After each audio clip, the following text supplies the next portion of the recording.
ओम।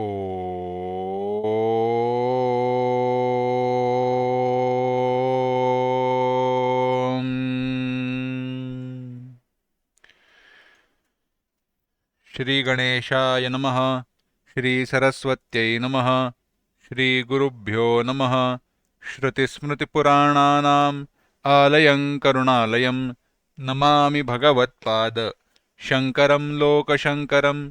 शङ्करं शङ्कराचार्यं केशवं बादरायणं सूत्रभाष्यकृतौ वन्दे भगवन्तौ पुनः पुनः। ईश्वरो गुरुरात्मेति मूर्तिभेदविभागिने व्योमवद्व्याप्तदेहाय दक्षिणामूर्तये नमः। योऽन्तः प्रविश्य मम वाचमिमां प्रसुप्तां सञ्जीवयत्यखिलशक्तिधरस्वधाम्ना अन्यांशहस्तचरणश्रवणत्वगादीन् प्राणान्नमो भगवते पुरुषाय तुभ्यम्।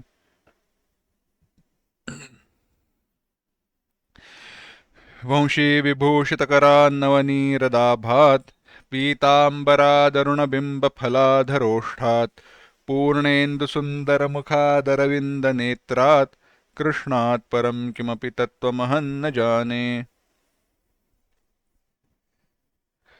वसुदेवसुतं देवं कंसचाणूरमर्दनं देवकी परमानन्दं कृष्णौ वन्दे जगद्गुरुम्।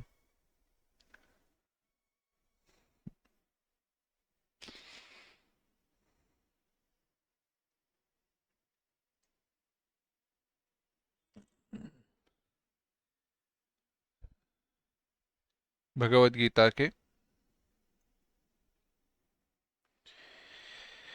18वें अध्याय के चिंतन को हम प्रारंभ कर रहे हैं। प्रारंभ किया है। इस 18वें अध्याय के चिंतन को आगे बढ़ाए उसके पूर्व इसी अध्याय के 18वें अध्याय के पहले 6 श्लोक एक साथ पढ़ते हैं। ओम श्री परमात्मने नमः। अथ अष्टादशोऽध्यायः। श्री अर्जुन उवाच।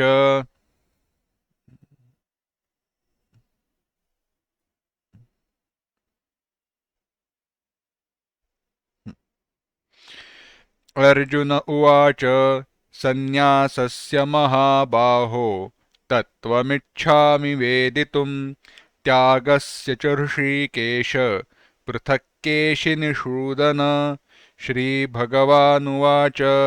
काम्यानां कर्मणां न्यासं सन्न्यासं कवयो विदुः सर्वकर्मफलत्यागं प्राहुस्त्यागं विचक्षणाः। त्याज्यं दोषवदित्येके कर्म प्राहुर्मनीषिणः यज्ञदानतपः कर्म न त्याज्यमिति चापरे। निश्चयं शृणु मे तत्र त्यागे भरतसत्तम। त्यागो हि पुरुषव्याघ्र त्रिविधः सम्प्रकीर्तितः यज्ञदानतपः कर्म न त्याज्यं कार्यमेव तत्। यज्ञो दानं तपश्चैव पावनानि मनीषिणाम् एतान्यपि तु कर्माणि सङ्गं त्यक्त्वा फलानि च कर्तव्यानीति मे पार्थ निश्चितं मतमुत्तमम्। अब भगवद गीता के आखिरी अध्याय में जहां पर पहले सारे अध्यायों का संक्षेप करके बताया है, सिखाया है, उसका विचार हम कर रहे हैं। भगवान से अर्जुन ने प्रश्न पूछा, भगवान, आपने सन्यास और त्याग इन दोनों शब्दों का उपयोग किया, प्रयोग किया। आपने सन्यास के बारे में कहा, आपने त्याग के बारे में कहा। जहां तक कि मेरी बुद्धि है, मेरी मति है, वहां तक दोनों शब्द समान अर्थ में आते हैं, चाहे त्याग हो या सन्यास हो। सन्यास भी वस्तुओं को छोड़ना है, छोड़ देना है। त्याग भी वही है। अगर त्याग और सन्यास दोनों समान है तो आपने इनका पृथक निर्देश क्यों किया, और अगर भिन्न है तो किस प्रकार से भिन्न है, यह मैं जानना चाहता हूं। इसीलिए भगवान अर्जुन ने प्रश्न किया, मैं संन्यास और संन्यास का यानी संन्यास शब्द के अर्थ का तथा त्याग का अर्थात त्याग शब्द के अर्थ का जो तत्व है, सार है, वह पृथक अलग अलग विभाग पूर्वक जानना चाहता हूं। ऐसा प्रश्न करने पर भगवान ने अर्जुन से कहा कि सुनो अर्जुन, जो तुमने प्रश्न पूछा है उसका उत्तर पहले अध्यायों में जहां जहां पर मैंने संन्यास और त्याग इन शब्दों का उपयोग किया है, उनका स्पष्टार्थ युक्त नहीं है। जिसे तत्व का साक्षात सम्यक ज्ञान है वही समझ पाए, परंतु सामान्य व्यक्ति के लिए वहां पे संदेह होने की संभावना है।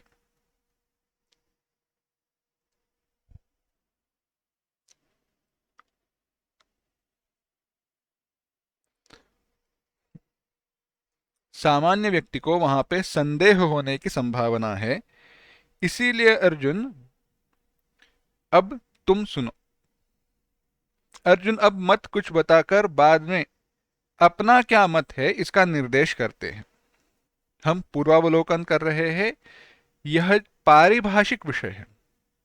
पारिभाषिक संकल्पनाएं और जो व्याख्याएं है उनके अनुसार होने के कारण यह थोड़ा क्लिष्ट है, जटिल है, परंतु जितने सरलता से हो सकता है उतना देखते हैं।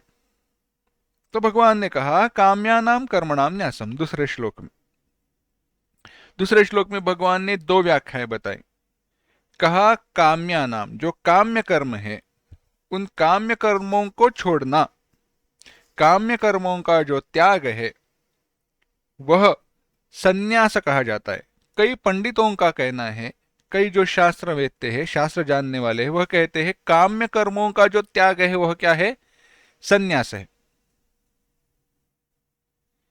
और कुछ विचार कुशल लोग कर्मों के फल के त्याग को त्याग कहते हैं।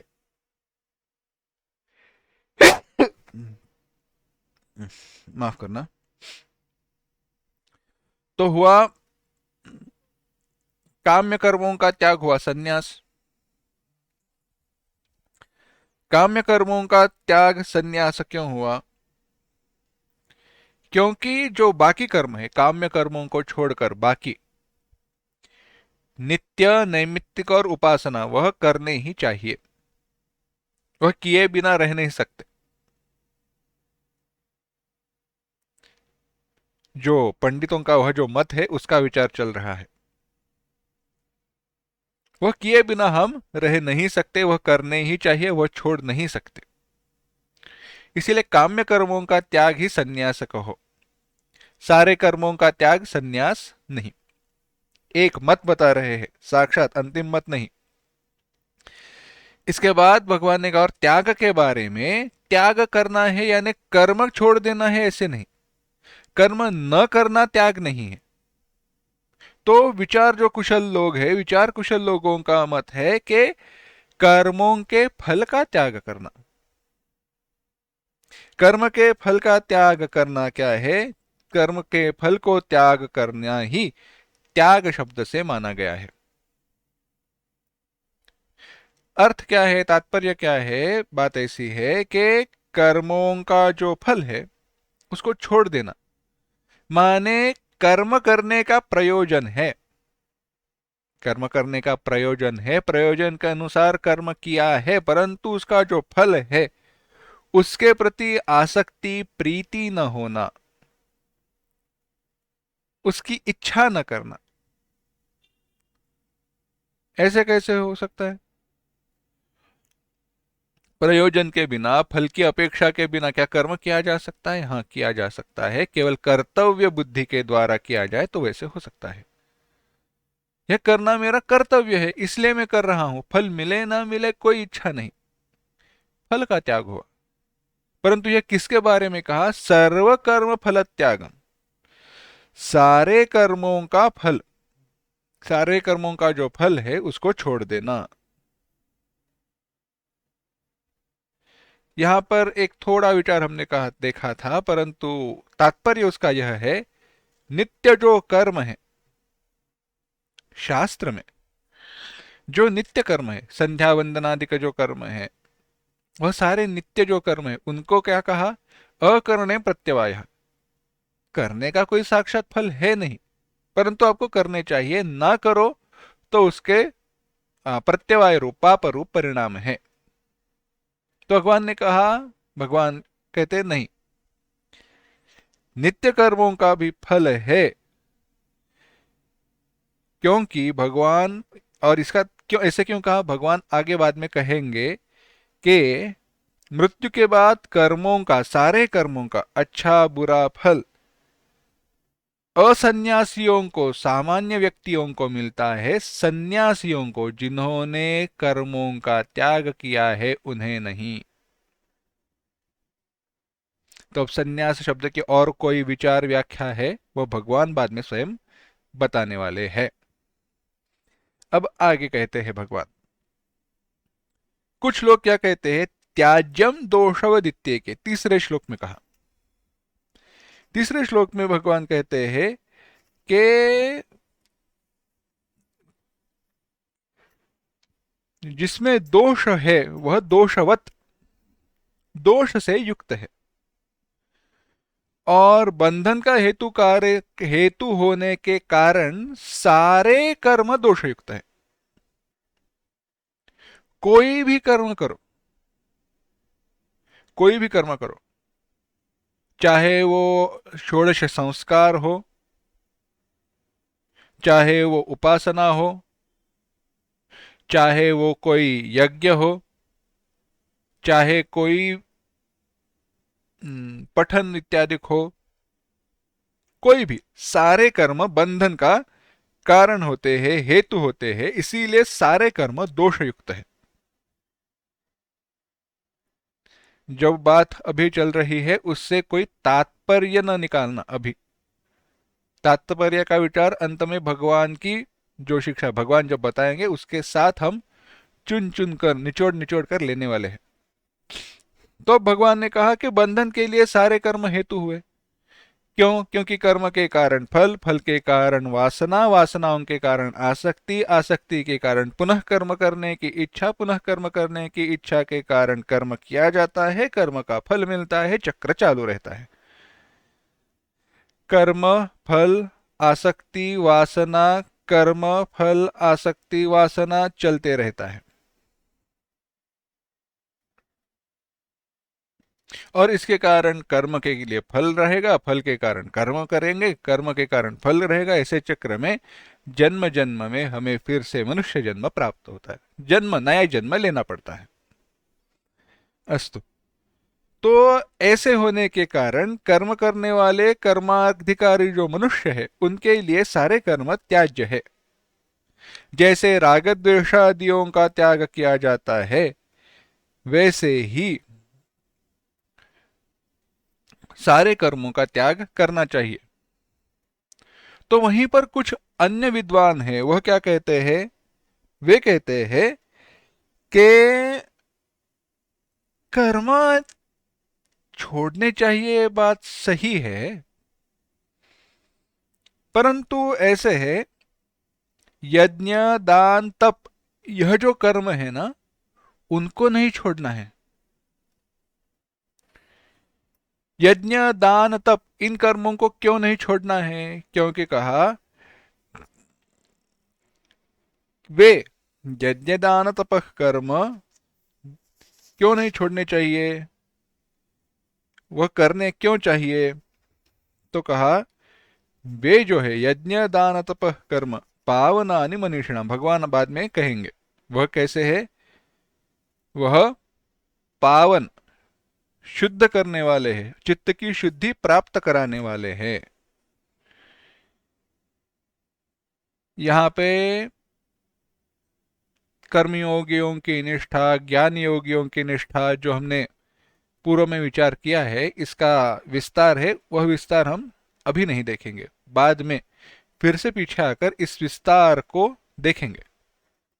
जैसे हम कर्म, त्याग, संन्यास इन सारे शब्दों से यूज टू हो जाएंगे, थोड़े से जान पहचानी बढ़ जाएगी, तब करेंगे। क्योंकि कैसे ये पारिभाषिक शब्द है ना, और हमारे मन में उनके पूर्व कोई शब्दों के अर्थ एक फिक्स मन में घर कर कर बैठे हैं। इसलिए वैसे तो इस चर्चा की आवश्यकता है नहीं, पर जाने समझे तो अच्छा है, एक्स्ट्रा इंफॉर्मेशन की तरह। तो अब भगवान चौथे श्लोक में कहते हैं, निश्चयम शृणु में तत्र, यहां पर के बात सुनो अर्जुन, त्याग जो है वह त्रिविध संप्रकीर्तितः, तीन प्रकार के है। त्याग कैसा है? तीन प्रकार का है।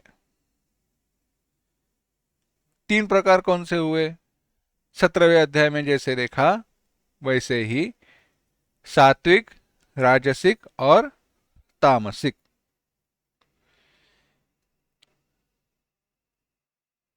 अर्जुन, तुमने जो मुझे प्रश्न पूछा है और त्याग संन्यास संबंधी जो भी विकल्पों के विषय है, उसमें मेरा जो निश्चय है उसे तुम अब सुनो।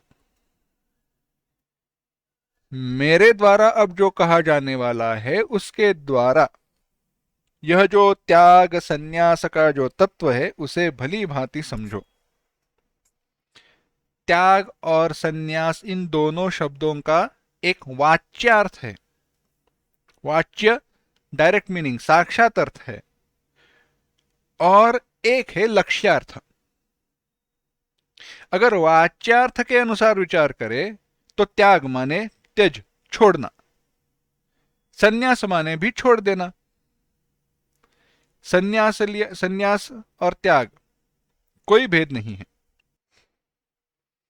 संन्यास और त्याग कोई भेद नहीं है। इसीलिए अर्जुन, वाच्यार्थ से देखा जाए तो उनमें कोई भेद ना होते हुए भी जब उनका हम शास्त्र की दृष्टि से विचार करते हैं तो भेद है। इसमें त्याग नाम से ही प्रश्न का भगवान उत्तर देते हैं। कहते हैं, त्याग का शास्त्रों में तामस, राजस और सात्विक आदि प्रकार के भेदों से निरूपण किया गया है, बताया गया है।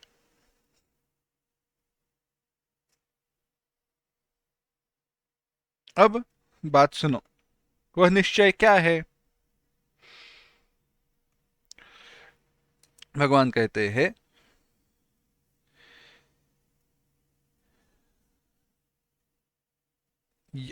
यज्ञ दान तप कर्म, 5वें श्लोक में, यज्ञ दान तप, ये तीन प्रकार के जो कर्म है वह त्यागने योग्य नहीं है।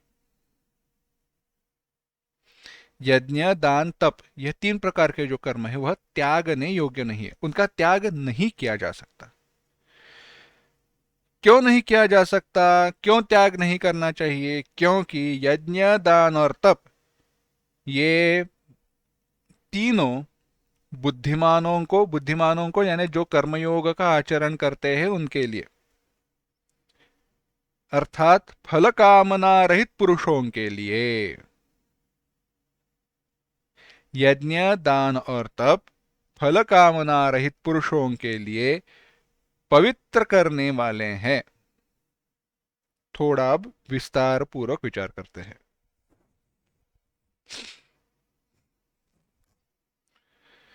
भगवान यहां पे क्या कह रहे हैं देखो, यज्ञ दान तप कर्म न त्याज्यम कार्यमेव तत्। भगवान उपदेश करते वक्त कह रहे हैं, यज्ञ दान तप इत्यादि का कर्म करने ही चाहिए, उनका त्याग नहीं करना चाहिए। संन्यासस्य महाभाव, पिछले दूसरे तीसरे श्लोक में जो अन्य मत बताए उसमें क्या कहा था? सारे कर्मों के फल के त्याग को त्याग कहा जाता है। त्याग का सरल अर्थ है छोड़ देना।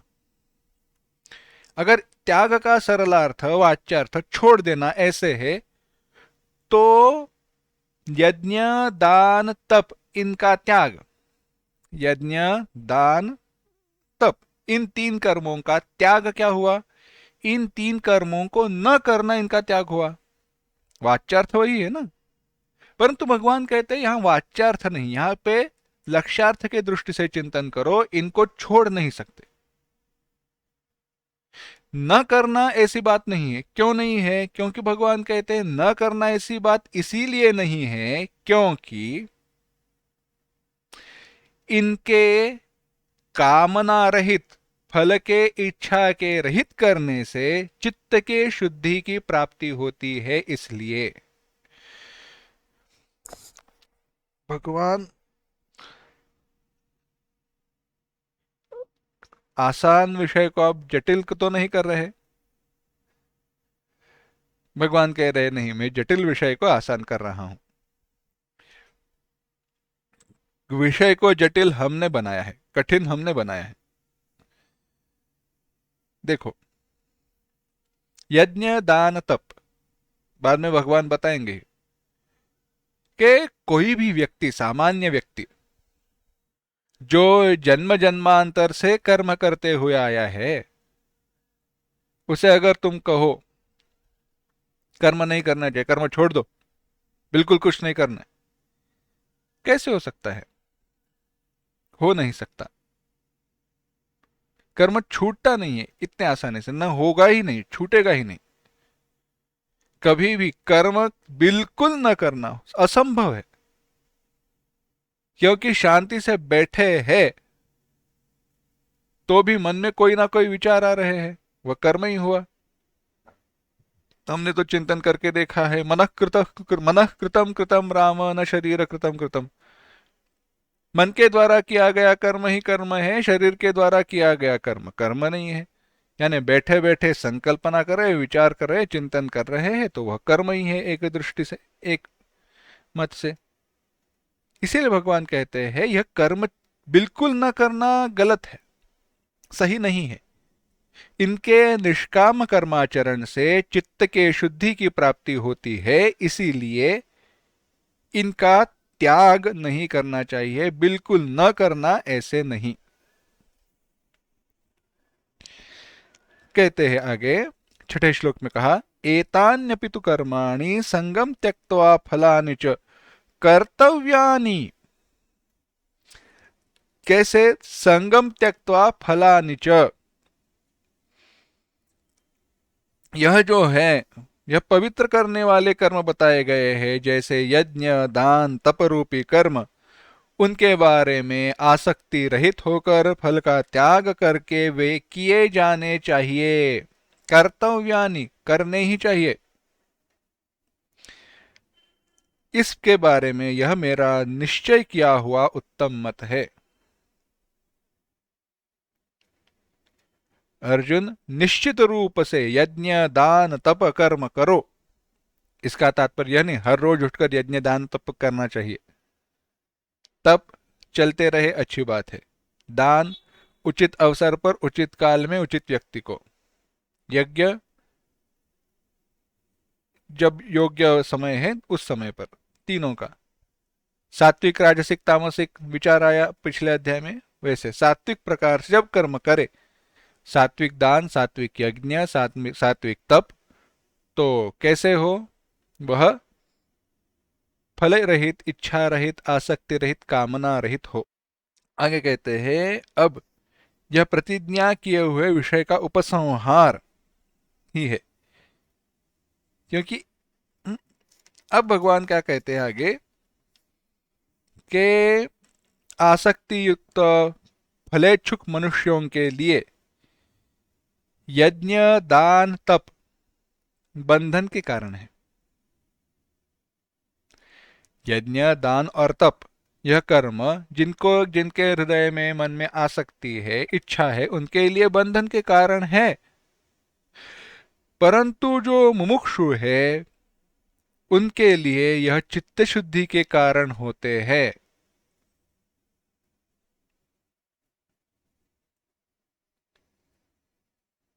अब यहां पे एक प्रश्न पूछा गया कि नित्य कर्मों में फल का अभाव है, क्योंकि उनको, और इसीलिए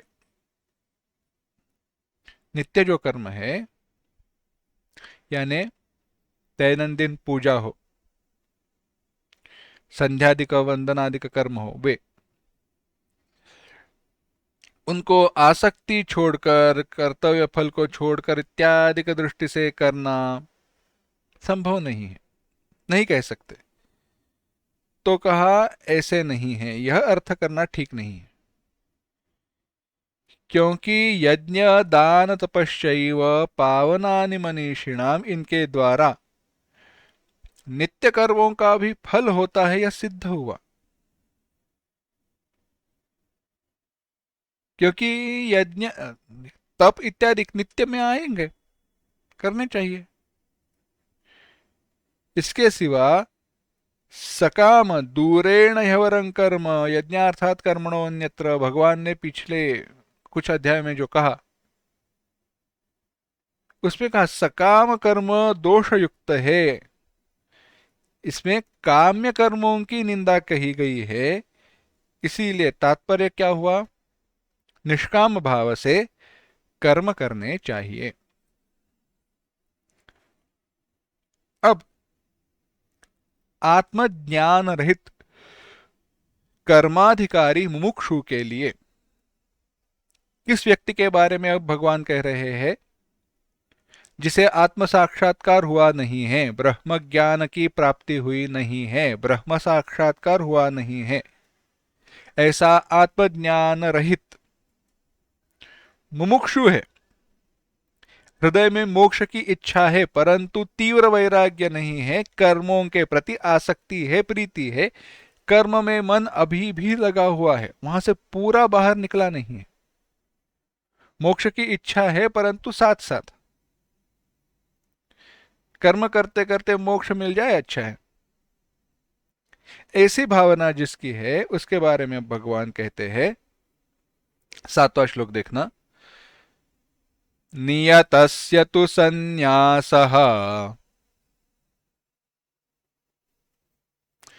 कर्मणो नोपपद्यते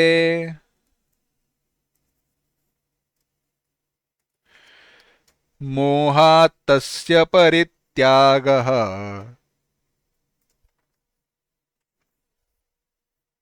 तामसः परिकीर्तितः।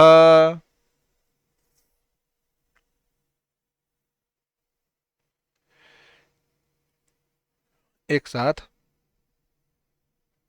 नियतस्य तु संन्यासः कर्मणो नोपपद्यते मोहात् तस्य परित्यागः तामसः परिकीर्तितः। भगवान कह रहे हैं, नियतस्य तु संन्यासः, नियतस्य कर्मणः, नियत कर्म जो नित्य कर्म है उनका, संन्यासः माने स्वरूपतः त्याग, संपूर्ण प्रीति से छोड़ देना, केवल फल को छोड़ना नहीं है, फल की इच्छा रखना नहीं है, संपूर्ण स्वरूपेण संपूर्ण छोड़ देना, यह न उपपद्यते, उचित नहीं है, योग्य नहीं है, शास्त्र संगत नहीं है। अतः मोह के कारण, अविवेक के कारण, अज्ञान पूर्वक किया हुआ नित्य कर्मों का परित्याग तामस कहा गया है।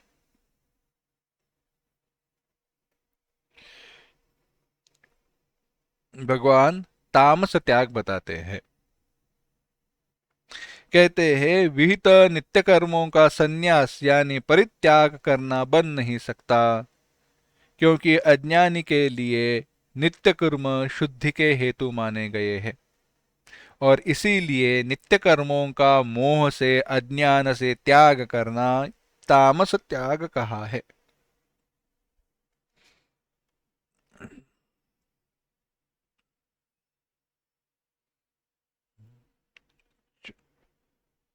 विचार करते हैं, दृष्टांत देखते हैं। थोड़ा पक्षपाती है, परंतु बात समझ में आएगी। किसी एक व्यक्ति ने बेटे ने, छोटे युवा ने, युवा कहे बच्चा कहे कोई भी कहो, उसने देखा कि ऐसे ऐसे कोई क्रिकेट प्लेयर है, खेला है क्रिकेट में, आगे खेलने के लिए, उसके प्रैक्टिस के लिए उसने स्कूल छोड़ दिया और बड़ा हुआ। इसने विचार किया मैं भी वैसे ही करूंगा, स्कूल में जाना बंद कर दूंगा, और क्रिकेट की दिन भर प्रैक्टिस करने लगा। हुआ, आगे बढ़ा, परंतु दूसरा जितना आगे बढ़ा था उतना बढ़ नहीं सका। हाइपोथेटिकल एग्जाम्पल, काल्पनिक उदाहरण है।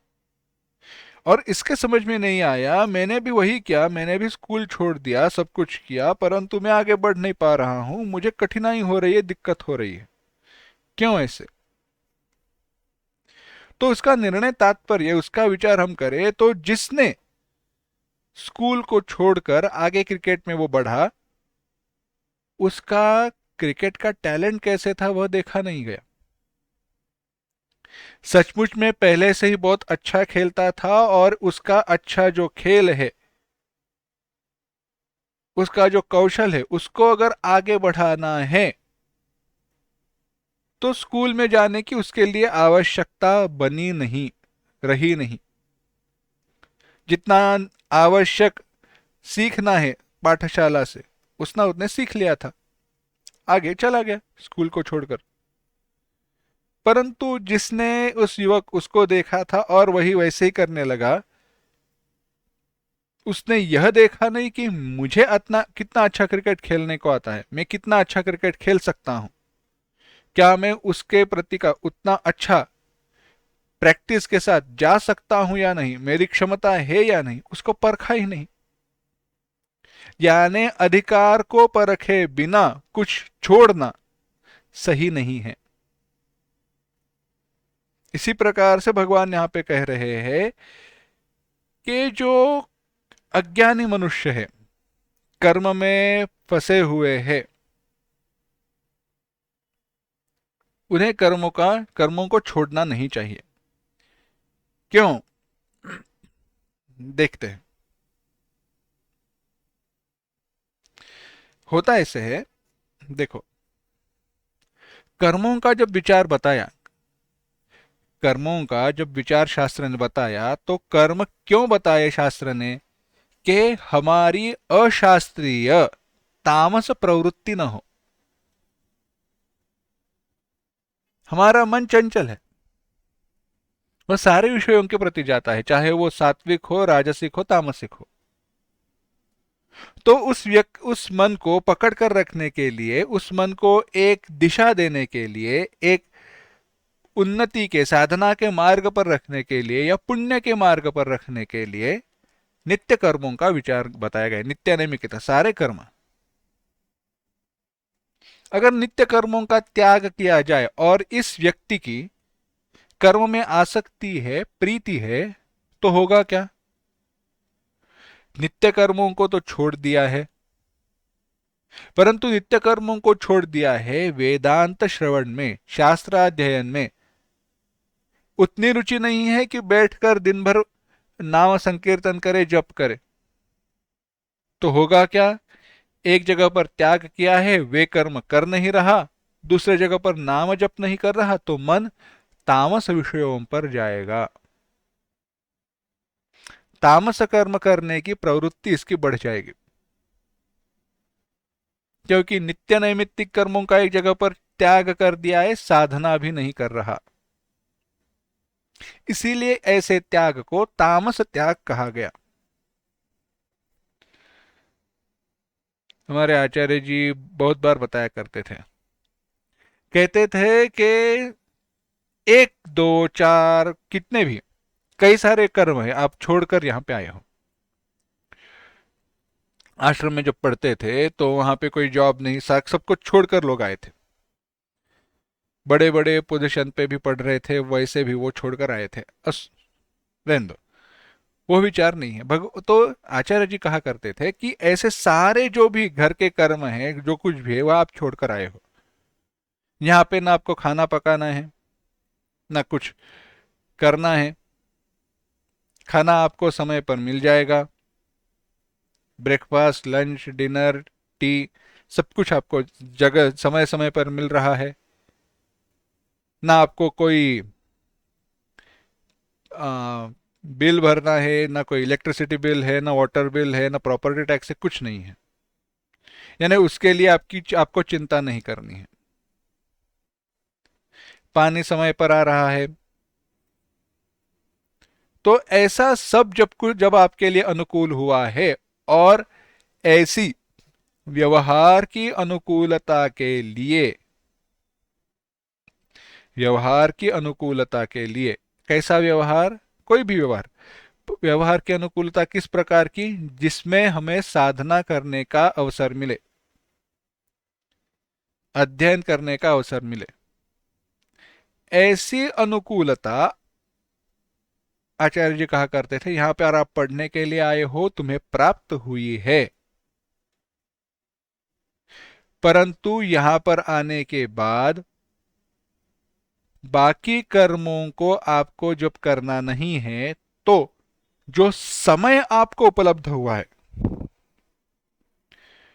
जो समय आपको उपलब्ध हुआ है, उसका उपयोग आप कैसे करते हो, यह आपको निश्चित करना है। आचार्य जी ने हमने कहा था, तैने क्या, वहां पे गए, अब बाकी कुछ करना नहीं है, तो सुबह शाम दोपहर के जो पाठ है उनको बैठकर सुना, कुछ थोड़ा पढ़ा, बाकी समय सोते रह गए। तामसता है, तामसिकता है।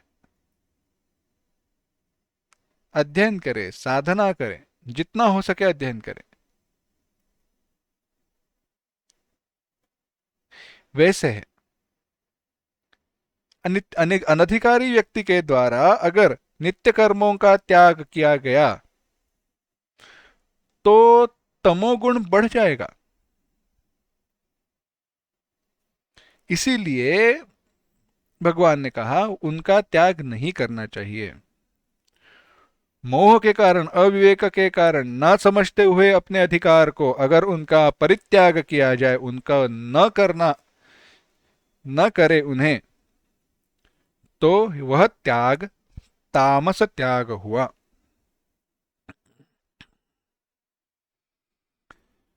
हम्म? अब भगवान 8वें श्लोक में आगे कहते हैं, दुःखमित्येव यत्कर्म कायक्लेशभयात् त्यजेत् सकृत्वा राजसं त्यागम्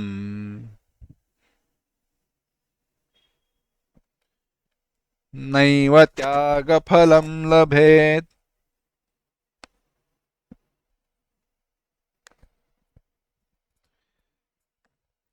दुःखमित्येव यत्कर्म कायक्लेशभयात् त्यजेत् सकृत्वा राजसं त्यागम् नैव त्यागफलं लभेत्। भगवान कहते हैं, कर्म दुःखमेव, कर्म तो दुख का ही कारण है। इति कायक्लेश भयात् त्यजेत, ऐसे समझकर, काय क्लेश भयात, शरीर क्लेश, शरीर दुख के भय से, त्यजेत, अगर कोई कर्तव्य कर्मों का त्याग करे, तरही, तो, एतादृशम राजसम त्यागम, ऐसा जो राजस त्याग है, वह कृत्वा, वह करके, सह, उस व्यक्ति को, मनुष्य को, त्याग फलम न एव लभेत, त्याग का जो फल है वह नहीं मिलेगा। समस्त कर्म दुख रूप है। कर्म करके क्या मिला? कुछ नहीं मिला। कर्म करके धन मिला, परंतु धन की रक्षा के लिए कर्म करने पड़ा, दुख का ही कारण। इसीलिए सारे कर्म दुख रूप है ऐसा मानकर और शरीर के क्लेश के भय से कर्मों को अगर कोई छोड़ बैठता है तो वह राजस त्याग हुआ। वहां पे थोड़ी अधिकारिता है, अज्ञान के वश नहीं कर रहा वह, उसको पता है मैं कर्मों का त्याग क्यों कर रहा हूं, फिर भी कुछ जल्दी ही छोड़ रहा है। इसीलिए कहा यह राजस त्याग है। त्याग का फल ज्ञान पूर्वक किए हुए सर्वकर्म संन्यास का मोक्ष रूप फल नहीं पाता। इसको त्याग का फल नहीं मिलता। माने क्या? त्याग का फल चित्त शुद्धि है, चित्त शुद्धि के द्वारा अवांतर रूप से इनडायरेक्टली मोक्ष रूपी जो फल है वह इसको नहीं मिलता। त्याग करने के कारण कर्म का बंधन निर्माण नहीं होगा, बात सही है, परंतु मोक्ष रूपी फल वो भी नहीं मिलेगा।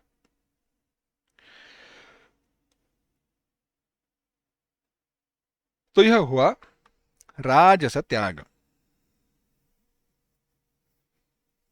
होता कैसे है देखो, थोड़ा विस्तार करते हैं।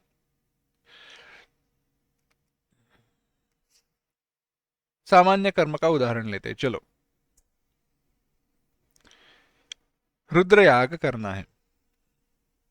रुद्रयाग माने जो रुद्र है, रुद्र पाठ करके इसका हवन भी करना है। उसमें अगर ये रुद्रयाग करना है तो उसमें भी गणित है, कितने ये पाठ होने चाहिए, हवन कितने परसेंटेज मंत्रों का कैसे होना चाहिए, क्या होना चाहिए, बहुत सारे हैं, परंतु करना है। अब करना है तो एक पंडित जी काफी होते नहीं हैं, क्योंकि 11 बार उसका पाठ करना है। 11 बार में से जो 10 बार पाठ, एक बार की आहुति, ऐसे कुछ रेशो है, अभी ठीक से स्मरण नहीं हो रहा, अस्तु रहने दो। तो यानी आसान नहीं है। 6-7 लोग, 6-7 पंडित जी लगेंगे तो तुरंत जल्दी हो जाता है, नहीं तो दिन भर बैठे रहो। एक रहेंगे तो 11 बार, 6 रहेंगे तो 2 बार, 11 बार पढ़ा जाना चाहिए। उसके बाद उसमें आहुति आहुति देनी है तो यज्ञ कुंड, यज्ञ वेदी, उसके लिए ईंट पत्थर, उसकी समिधाएं, फूल, गोबर, कई सारी चीजों को इकट्ठा करना पड़ेगा। समय ढूंढना पड़ेगा, सही समय हो, उचित समय हो, उचित समय पर शुरू होना चाहिए। खाना बनाना, खाना बनाने के लिए सब्जी वगैरह लाना, यह सब कुछ करते करते मनुष्य थक जाए और कहे इतना सारा करते कौन बैठेगा, जाने दो। मन ही मन मैंने क्या करता हूं, मानसिक यज्ञ करके छोड़ देता हूं। बात नहीं बनती। यह करने का भी एक हेतु है। यह सारे जो सहकारी कर्म है, यज्ञ हो, दान हो, तप हो, कोई भी, उन कर्मों को करते वक्त जो दुख हमें प्राप्त होते हैं ना, उनके कारण कर्मों के प्रति हमारी अनासक्ति, आसक्ति रहितता बढ़ते जाती है। विश्वास दृढ़ हो जाता है कि कर्म दुख का ही कारण है।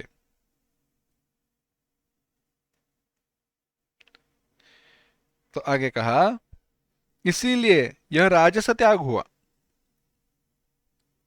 हेतु सही है परंतु उतना अधिकार नहीं है अभी तक। इसीलिए इस व्यक्ति को, जिसने राजस रूप से त्याग किया है, उसको मोक्ष रूपी फल नहीं मिलेगा। तो सात्विक त्याग कैसा है, भगवान कह रहे हैं 9वां श्लोक। कार्यमित्येव यत्कर्म नियतं क्रियते अर्जुन।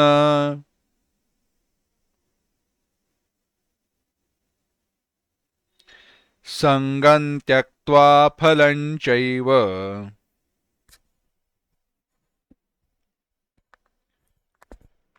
सत्यागः सात्विको मतः।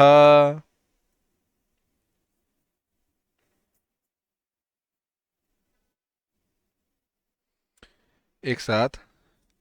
कार्यमित्येव यत्कर्म नियतं क्रियते अर्जुन संगं त्यक्त्वा फलं चैव सत्यागः सात्विको मतः।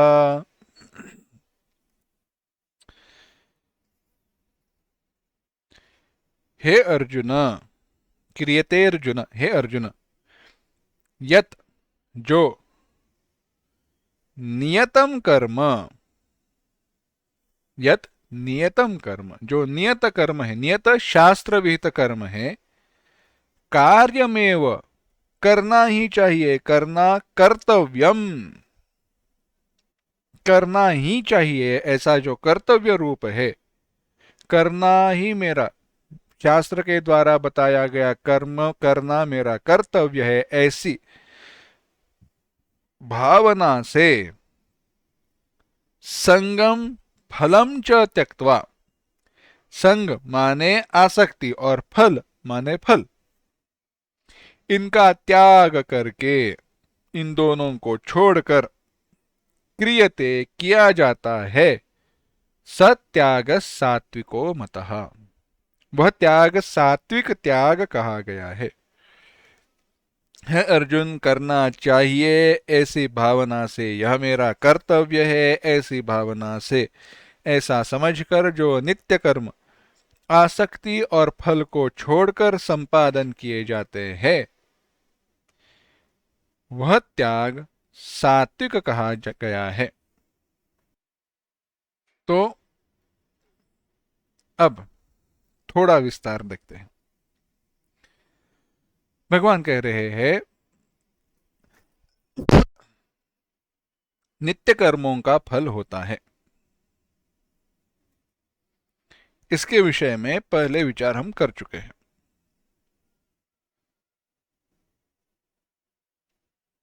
कैसे है, थोड़ा शास्त्रीय विचार करते हैं, एकदम सरल अर्थ से। शास्त्र में कुछ कर्मों के लिए कर्म और कर्मों के फल साक्षात बताए हैं। कहा है कि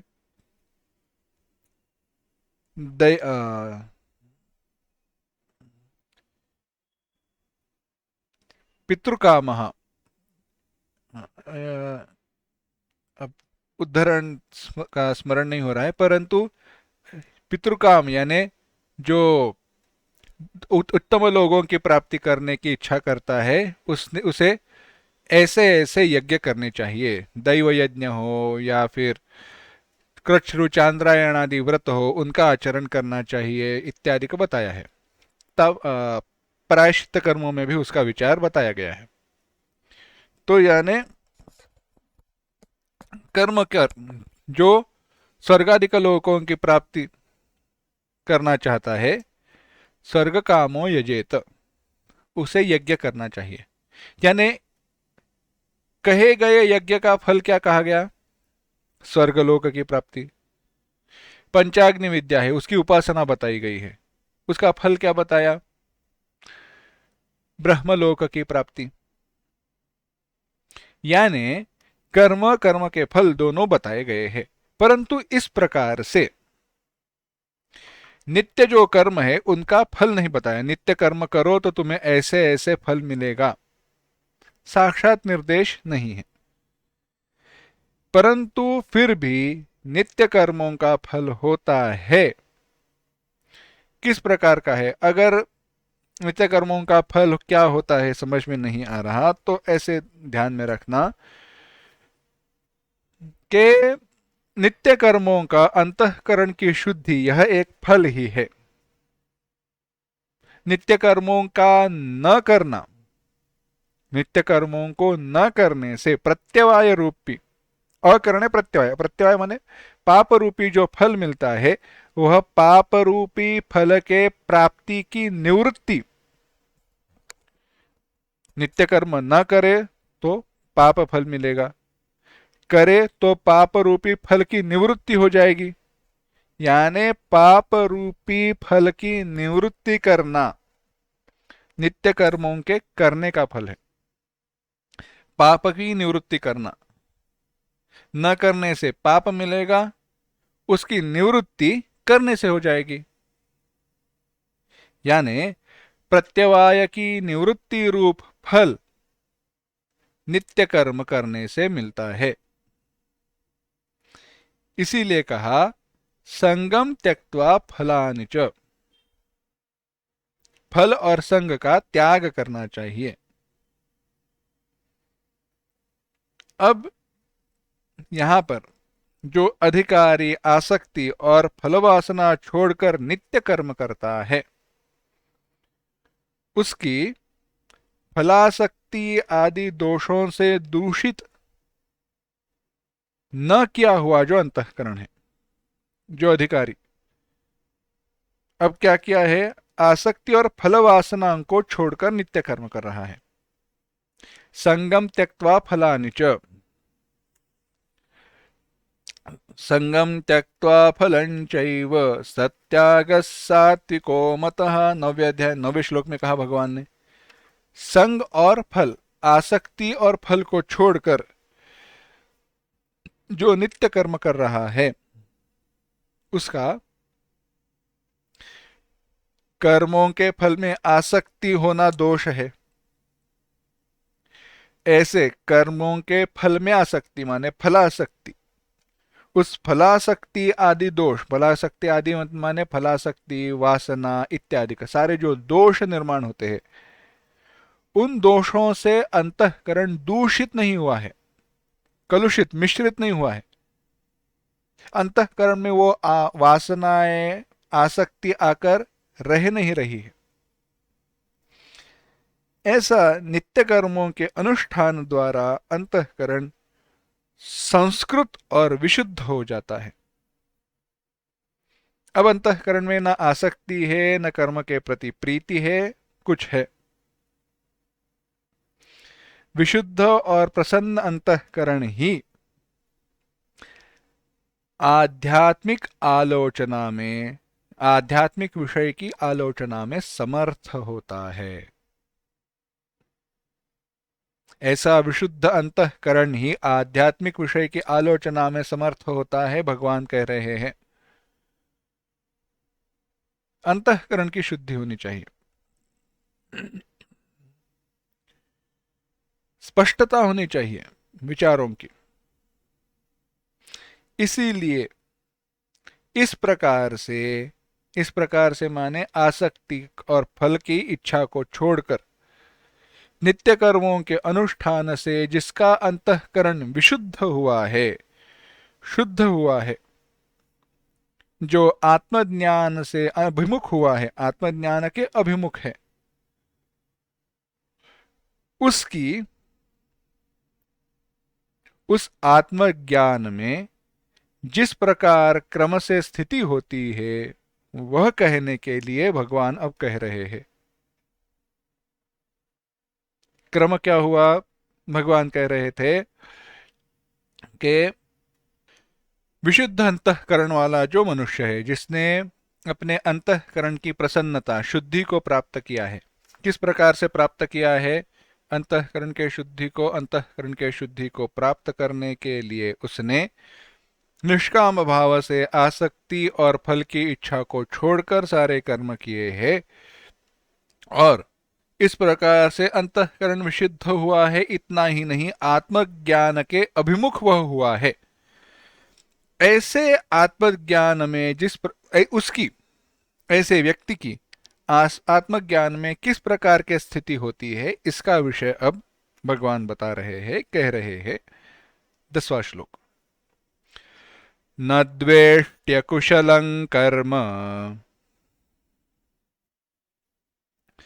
कुशलेनानुषज्यते।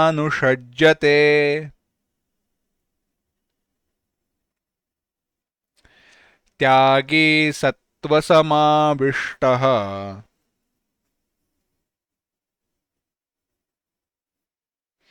मेधावी छिन्न संशयः।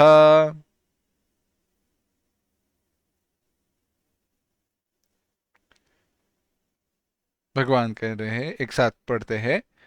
न द्वेष्ट्य कुशलं कर्म कुशलेनानुषज्यते। त्यागी सत्त्वसमाविष्टः मेधावी छिन्न संशयः।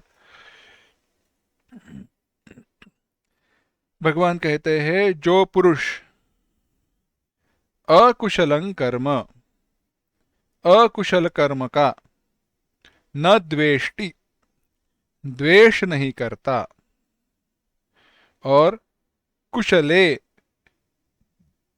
कुशल कर्म में न अनुषज्यते, आसक्त नहीं होता, वह सत्व समाविष्टः, शुद्ध सत्व गुण से युक्त, सात्विक भावना से युक्त होता है वह पुरुष छिन्न संशयः, छिन्न संशय रहित यानी अविद्याजनित संशय से रहित,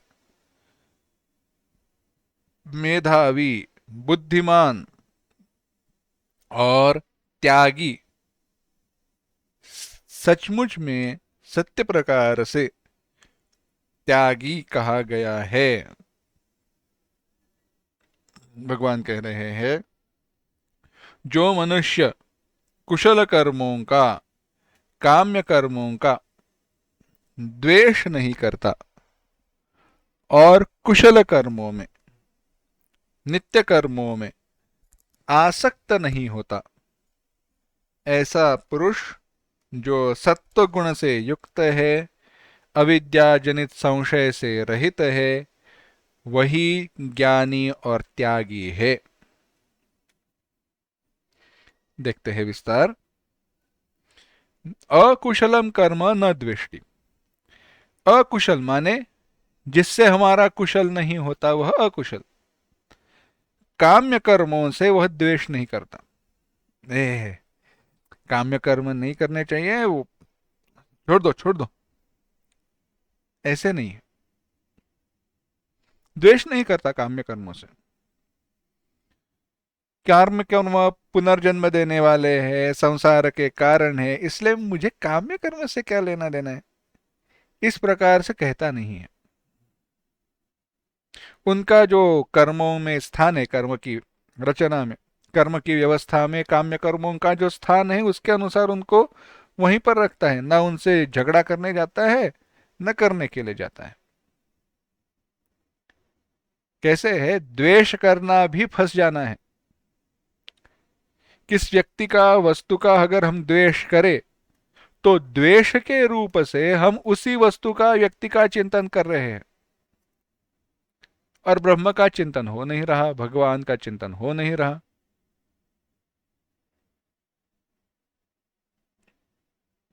किस प्रकार से, यानी यह काम्य कर्मों का द्वेष नहीं करता और कुशले, कुशले माने शोभने नित्ये कर्मणि सत्व शुद्धि ज्ञानोत्पत्ति तन्निष्ठा हेतुत्वेन मोक्ष कारणम इदम इति। कुशले जो शुभ नित्य कर्म है उनमें आसक्त नहीं होता। यानी कैसे कि यह सारे जो नित्य कर्म है वह मुझे अंतःकरण की शुद्धि, ज्ञान की उत्पत्ति और उसमें स्थिति में, ज्ञान की उत्पत्ति और ज्ञान में स्थिति, इसका हेतु होने के कारण नित्य कर्म मोक्ष के कारण है। अतः मुझे उनका अनुसरण अनुचरण नित्य करते रहना ही चाहिए। इस प्रकार से वह नित्य कर्मों में आसक्त नहीं हो रहा। क्या कहा, नित्य कर्मों में वह आसक्त क्यों नहीं हो रहा? नहीं, करना चाहिए, अच्छी बात है, मेरे अंतःकरण की शुद्धि नहीं तो कैसे होगी? तो नित्य कर्म मुझे करते रहने चाहिए, बार बार नित्य कर्म है, हाँ करूंगा, नित्य कर्म है करूंगा। यह एक प्रकार से कर्म में आसक्ति हुई, चाहे वो अच्छी क्यों ना हो, परंतु फिर भी आसक्ति है।